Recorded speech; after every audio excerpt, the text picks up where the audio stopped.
interviews, they make me bleed. The ones that's trying to ridicule, just let me be. Asking about my problems that they never see. I can't really get too fucked, just let my family eat.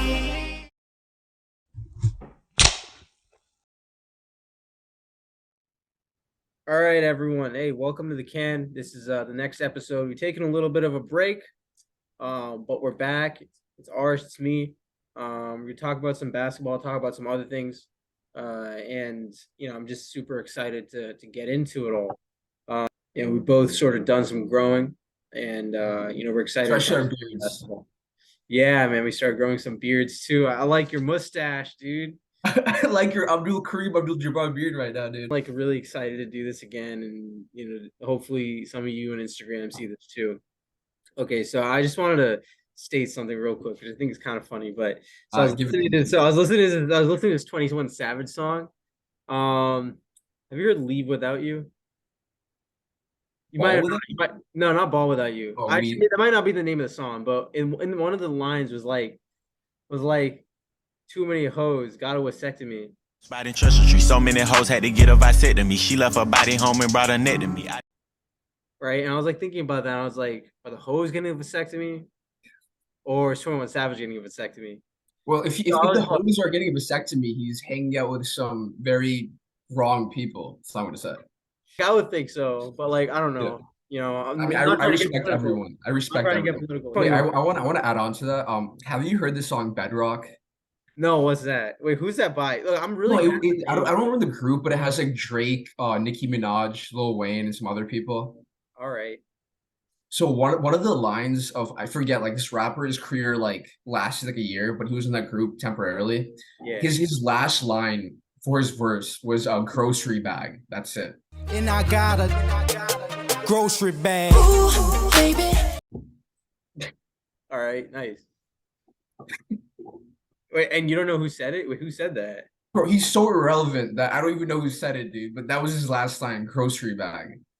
So I was listening to this song in the gym, and he said grocery bag, and for 2 straight minutes, I was thinking like, does this have some deeper meaning, or like, was he just trying to eat something? I don't know. Dude, man, like honestly, it's facts. It's a good analysis right there. Like I can't put anything better together, but it's a good thing. Mr. Money, let me ask you something. So, Brooklyn had a slow start to the season, which I don't know. I was kind of surprised, but then KD and Kyrie really picked it up. And they both are starting on the All-Star team this year. However, today Kyrie said Kyrie's requesting a trade before the deadline. Where do you see the future of Nets going from here? Yeah, it's a good point, man. And I think like we all like watched the Nets and we were kind of surprised because they kind of sucked, dude. Like last year they were kind of trash. And they came into this year with similar expectations after getting swept. I mean, everyone thought they would be trash, and they started out trash, and then they went like 18 for 2. Sorry. 20 for 4. Was it 20 for 4? 20 for 4, yeah. 20 for 4. All right. So they basically, won most of their games. So what I loved about that whole run is that you could see the team's identity, right? They had this good offensive identity with some decent defense, and they had a fantastic mid-range skill set. I think they had the best mid-range outcomes out of the entire league. And better yet, they more than the Bulls. All I know is that their mid-range shot percentage was just higher than everyone else by a lot. Like it was historic. Because you have two of the best shooters in the NBA on the same team. Yeah. But you also realize that the mid-range is like a historically horrible shot because it's not right next to the basket. So the percentage is pretty low, but it also doesn't give you that extra point. Like unless you're DeMar DeRozan, obviously. Yeah, like dude, DeMar DeRozan, he's one of Sean Livingston, wherever he is. Oh, dude, Sean Livingston is so underrated. It actually killed me. Yeah. No, dude, obviously Warriors legend. Let's go Dubs. No, I hate the Warriors. Yeah, I'm sorry I said that, dude. I can't even say that as a Celtics fan. Yeah, I mean, what I liked about the whole thing was that you saw the Nets sort of coming together. You saw Kyrie being a good leader and a good player, aside from his anti-Semitism. And Kevin Durant playing at an MVP level, as well as guys like Royce O'Neal, Seth Curry, Utah Watanabe playing their role very well, TJ Warren playing his role really well. Jack Vaughn being a great coach. So I was super surprised when I saw Kyrie Irving request a trade this afternoon.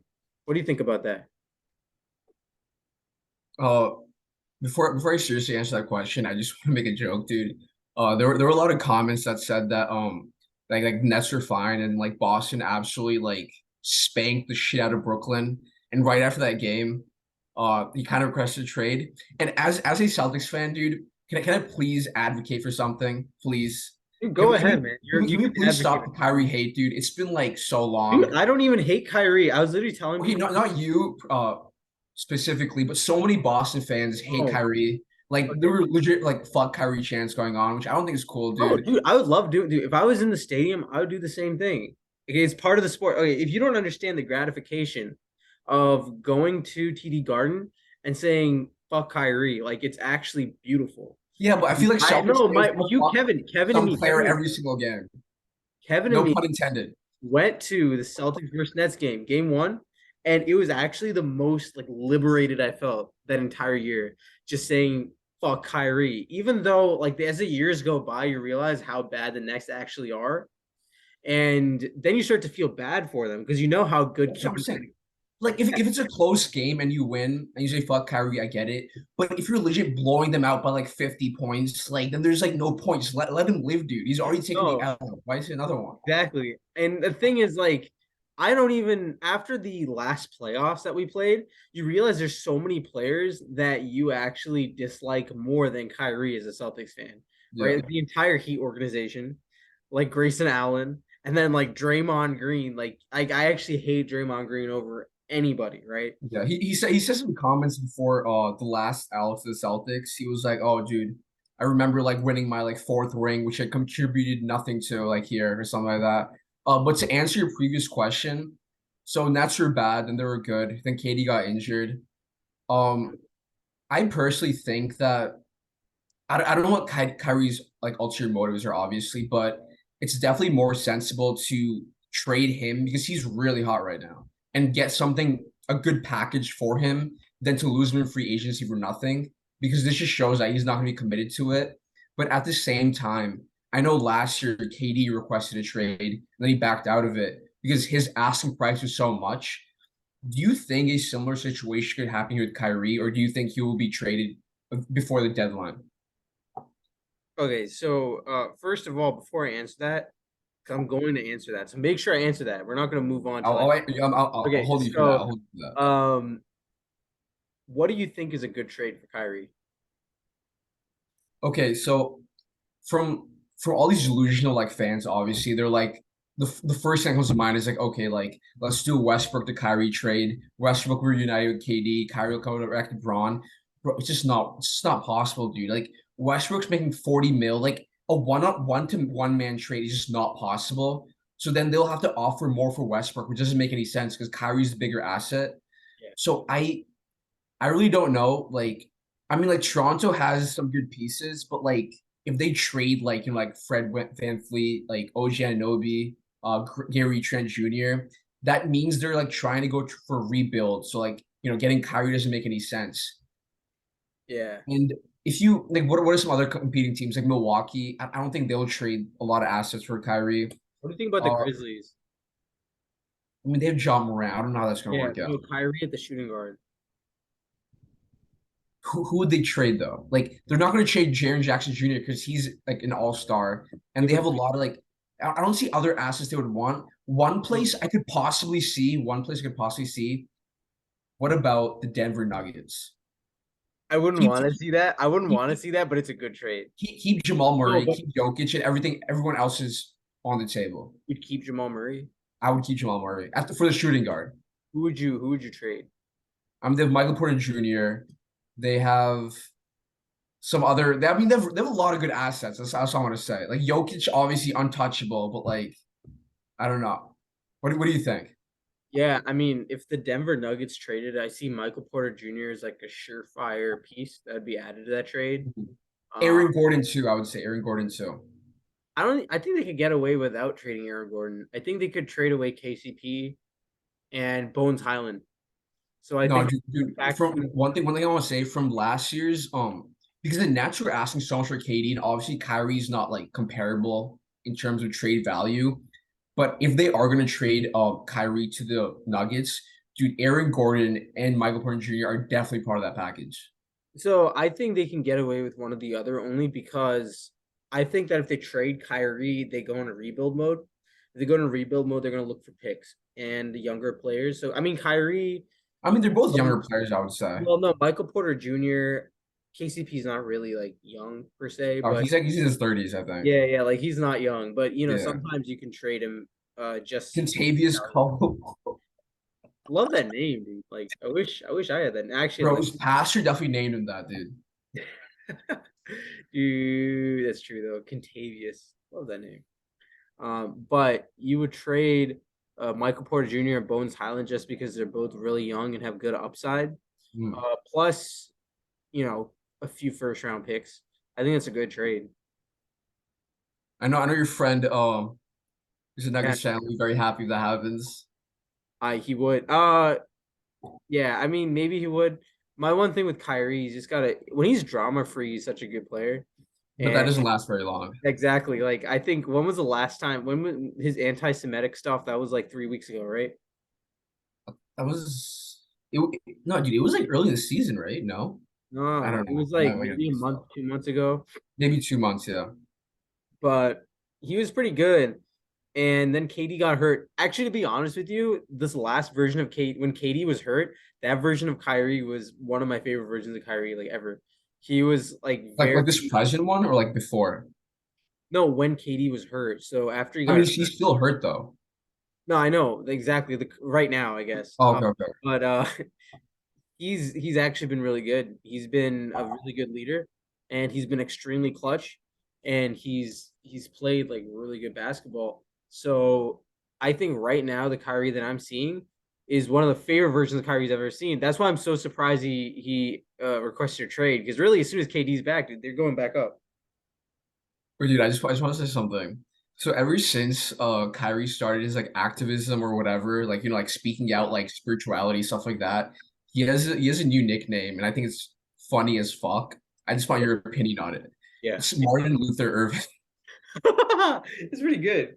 So getting back to the question about him getting traded before the deadline or after, I think personally I just don't see there being enough time between now and February 9th for them to make a trade mid-season for Kyrie Irving.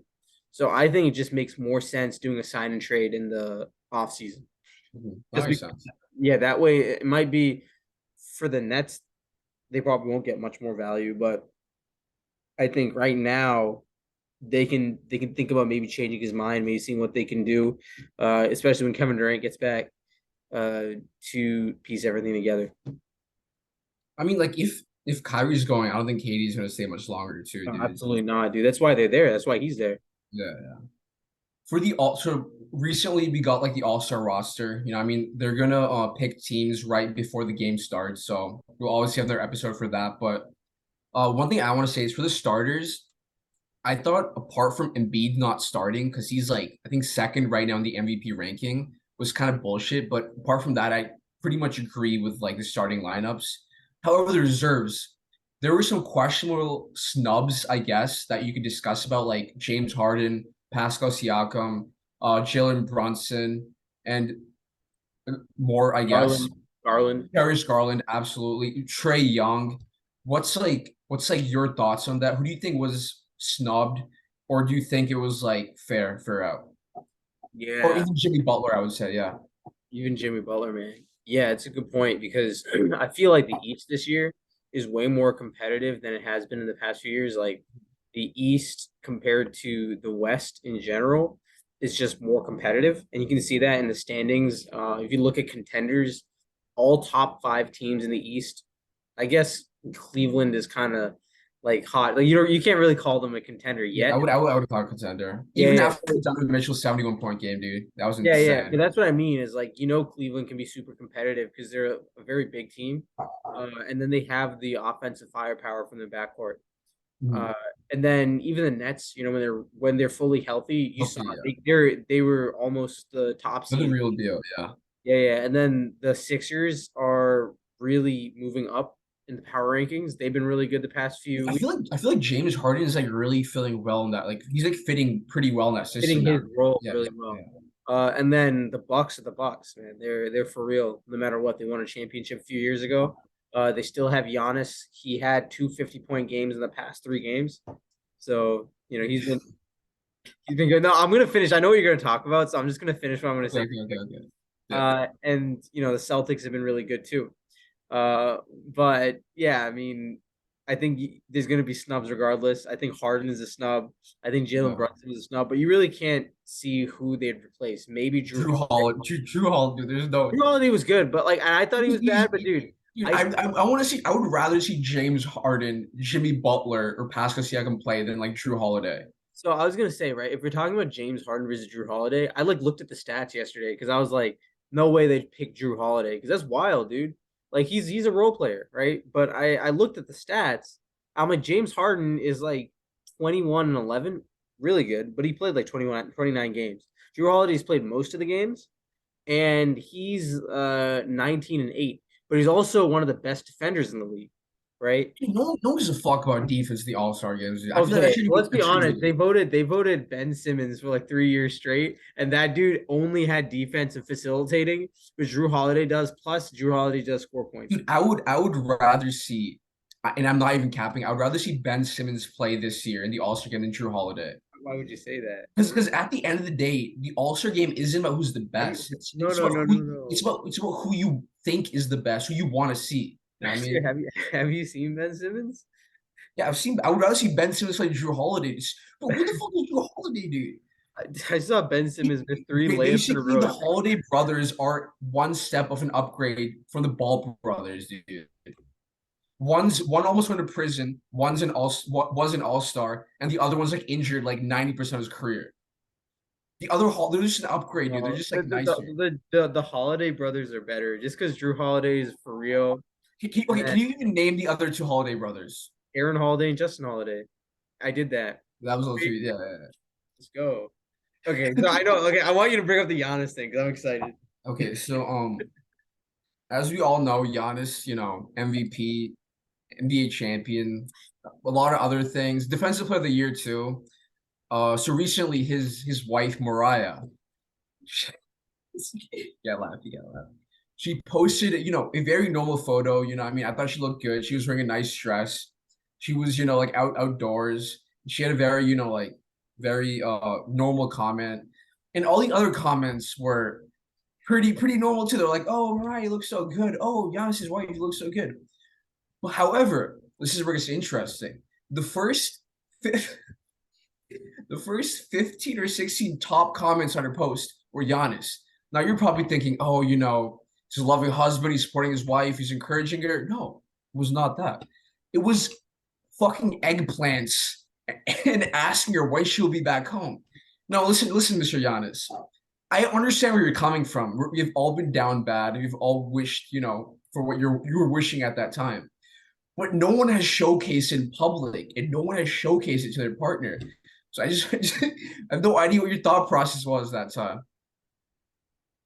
Like, dude, if it was his girlfriend or whatever, I'd be like, okay, whatever. Dude, he's fucking kids with her, dude. Like, imagine Giannis Jr. or Liam Antetokounmpo just swiping through his mom's Instagram, seeing that post. He's gonna be fucking scarred for life. Son, shout out. I think it's really funny because I was telling my mom this the other day, how, that kid's a spitting image of Blake Griffin. The kid's a spitting image of Blake Griffin. If you guys don't know the story, there was an adult actress, Lana Rhoades, who had a kid with an NBA player. We don't know who, but she gave us a very short list: Kevin Durant and Blake Griffin. And I don't like to comment on race. Kevin Durant's pretty dark skinned, and Blake Griffin's pretty light skinned and has curly hair. And this baby came out and was very light skinned and had curly hair, same color, same facial structure as Blake Griffin. So yeah, I mean, we don't officially know if it's Blake Griffin's kid, but we have a lot of visual evidence. So I think I feel bad for Blake Griffin, but he kind of ousted himself. You know what I mean? Dude, I feel bad for the kid. I don't know how I would be in that situation, but I'm glad I'm not. I would commit suicide pretty quickly in that situation. Ooh, that's tough, man. I'd miss you though. I'd miss you. I really would, man. You're one of my good friends. That'd be really sad. Okay, so Wait, I'm wait. I meant this is his son, not his Blake Griffin. You got that right? yeah. Okay, No, okay. I no, just no, want no. to. Yeah. I knew Yeah, yeah. that. Okay, okay, okay. Okay. I just want to say one thing. After I kill myself, do not go after my mom. That's not what I said. What? Try to kill your mom? She's not her mom. Okay, I came up with these ideas. It's your turn. It's your turn. I'm testing Yeah, your knowledge dude. right So now. we all know I'm a huge Celtics fan, and you posted some really good posts about the Celtics, so that's kind of funny. Actually made me laugh, but like at the same time made me sad, but at the same Yeah. time. But the Celtics, right before we recorded this video, Yeah. lost to the Phoenix Suns. They lost 106-94 to the Phoenix Suns in TD Garden, and I live next to TD Garden, so Wait, Booker wasn't playing that game, right? wasn't playing that game. Campaign wasn't playing that game. Lance Okay, I don't Stewart give a fucking in that campaign, but game. yeah. Um, Was CP Zero Rings playing that game? CP zero rings. They played that game. So, it was sad because the Celtics actually were down 20, made a 1 point game at the end of the third quarter, and I expected them to do something kind of cool, especially because they would start the fourth quarter with the ball. I thought Mhm. they would do something interesting. They never led after that point. They actually let the Suns go on a 13-1 run, and that was that. So my thing with the Celtics is we all, you watch basketball enough. I watch basketball enough. We've seen that the Yeah. Celtics have a 37-16 record right now. Oh, just But casually fancy that statistic. yeah, and but what's crazy about that is the Celtics haven't played, in my opinion, as well as they played during the playoffs. And I think a lot of that is because of Ime not being there. And I think a lot of that's because of a focus on offense when the team is built to be a really good defensive team. So I really think that Ime should come back, and we should wait till Ime to come back, and we shouldn't have Joe Mazzulla playing, being the coach. What do you think about that? You know what I think about that? Yeah. I wish I was young enough for Nia Long. Was that J. Cole song? It's too young. It's too young for Nia Long. What was that? I love J. Cole. Oh, I know we've addressed this like previously. Like, obviously, I really don't think I should have been kicked out. But dude, come on, like, honestly, like, give Mr. What's his name, Joe, right? Yeah, yeah. Give the new coach credit, dude. As someone who like doesn't like the Celtics and explicitly expresses it on like like the content we like post. Want you guys to all know that if you see a post that's anti-Celtics, it's him. If you see a post that's pro-Celtics, it's me. Yeah. Dude, give him credit, dude. Like you legit you just legit like transition. You don't even know you're coaching next season because you're the other coach commits a scandal. Dude, I mean what he has done, you have to give him credit, dude. Oh gosh, come on now. No, I Dude, will. like, And they're he's first in the NBA. Like, what more can you ask for? Like, I really don't understand. But yeah, I do agree. I think Ime is a better coach, and he took on a great run. But I feel like the Celt, dude. I don't think anyone can touch them like this. After the Nets scandal, I don't think anyone can touch them, dude. The only threat you really have, I would say, is probably the Bucks. That would definitely be a good series, and I know that's definitely gonna happen. Maybe in the Eastern Conference or whatever. But dude, like from what I've seen, no one can really touch them. As much as I shit on them, dude. Like, yeah, I mean, Jason Tatum has been solid. Deuce Tatum has been solid. Jalen Brown has been solid.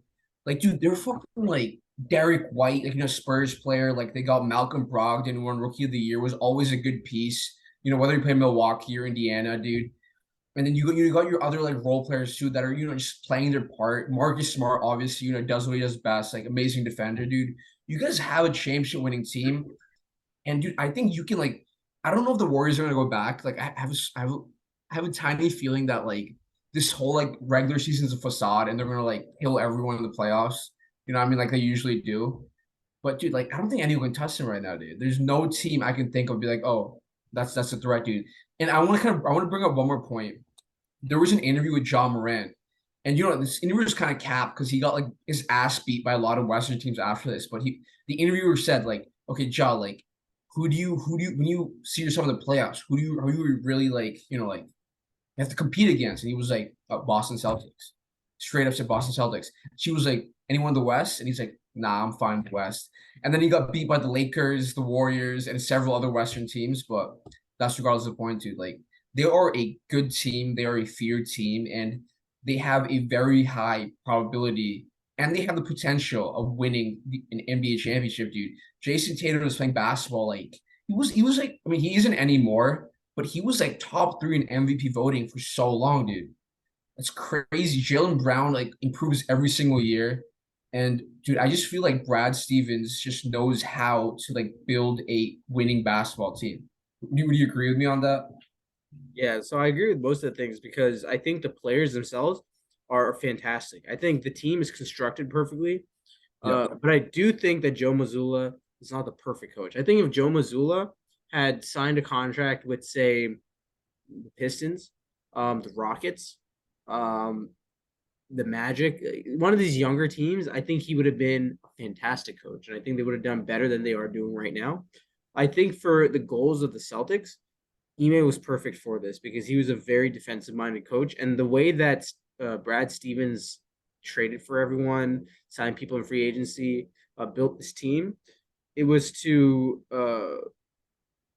sort of promote a defensive identity. And what I mean by that, right, is that if you look at every player on the Celtics, they're the best players are above average offensively. You can look at Jason Tatum, Jaylen Brown. They're pretty good offensively. They're no Yeah. Kevin Durant's or Kyrie Irving's, right? But they're pretty good. Like they can score 30, 40, sometimes 50, right? But really, they're really good defensively. Yeah, And I agree. everyone that they got on that team from Robert Williams, Al Horford, Jason Tatum, Jaylen Brown, Marcus Crip Smart, Williams, Crip Williams. Yeah, sorry. Williams, Continue. right? They're really good defensively. So when Ime sort of built his defensive identity, the team did really well in the playoffs. You saw how they played. A lot of games would be like really boring just because no one would have offense, but also both teams would be super good defensively. And it would just be like which team gets those shots. And that Yeah. was bad against the Warriors because the Warriors are really good offensively, right? Yeah. And so Okay, you let had me, let me ask you something. After you finish, obviously. yeah, yeah. But because of that, I think Joe, when he started the season off, he tried to because everyone on that team, including Malcolm Brogdon, has a good offensive skill set. And Mhm. so he said, we're going to build an offensive team when this team is very clearly a defensive minded team. And so the identity of the team shifted a little bit. And so we have a really good offensive rating. I think it might be first in the NBA right now. Mhm. But at the same time, this team was built to be a really defensive team, like an extremely good defensive team. And we haven't stuck to that identity. So our defense is not as good as it was last year because Joe was our coach. But then also our offense, it was really good because we were hitting those threes. Mhm. But now it's not nearly as good because we got a little bit cold, which is going to happen because we don't have a Seth Curry on this team. We don't have a Kyrie Irving on this team. They're Did not you going say did you say Steph Curry? to Seth Curry because I'm Oh, talking about role players, right? I'm talking about oh, okay. I thought you like okay, okay, yeah, that yeah, makes like sense. Derek White can hit threes, right? But he's not always going He's to be a also good Mr. Potato Head. yeah, exactly, Mr. Potato Head, right? He can hit those threes, Yeah, but he's more often a much better defender, just like Marcus Smart. He can hit threes, but you don't want him to be like hitting yeah, threes. You know what I yeah. mean? Um, I mean, I agree with what you're saying. Like, obviously, like having an identity as a professional team is very important. And right before our closing thoughts for this podcast, I just want to say one thing. Like, for example, like Steve Kerr, right? When he started coaching like in 2014, won his first championship. Dude, the way that team was built, and I give a lot of credit to Bob Myers, your GM. I don't think it fucking mattered who your coach was. And at the end of the day, if I hope it doesn't happen, but if the Boston Celtics end up winning the championship, who the fuck cares who's coaching, dude? A coach is simply there to provide some sort of navigation and insight, and then like kind of like humble them if they lose. That's all he's there for. At the end of the day, it's the NBA players that have to go out there and win. I agree. I just feel like we're not going to get super far in the playoffs the way that Joe coaches, simply because There's no way. I don't see them not going to the finals. I just don't see it happening. So I do see them not going to the finals. I see them maybe getting past the first round and then losing a 6-7 game series. You don't think they're going to go to the Eastern Conference Finals? Right now, I don't. How is that even possible? Who's going to beat them? Well, I do. So I think the first round they're gonna play either if they let's assume they stay the first seed, and even that's not guaranteed. They're only 1.5 games above the Bucks, right? So that's not guaranteed. But let's assume they stay the first seed. They're gonna play Atlanta, New York, or the Pacers, right? And All that could pretty be useless teams. yeah. So I think they'll win that first round. Then they'll get to the second round. They will most definitely either have to play the Cavs, Nets, the Bucks, or the Sixers, right? Okay, the only team they can lose is the Bucks. They're not losing to the Cavs. They're not losing to the Sixers. That's just not happening. I'm really happy. I just want to say one thing, dude. Akash has been working really hard past few months. I'm super proud of him.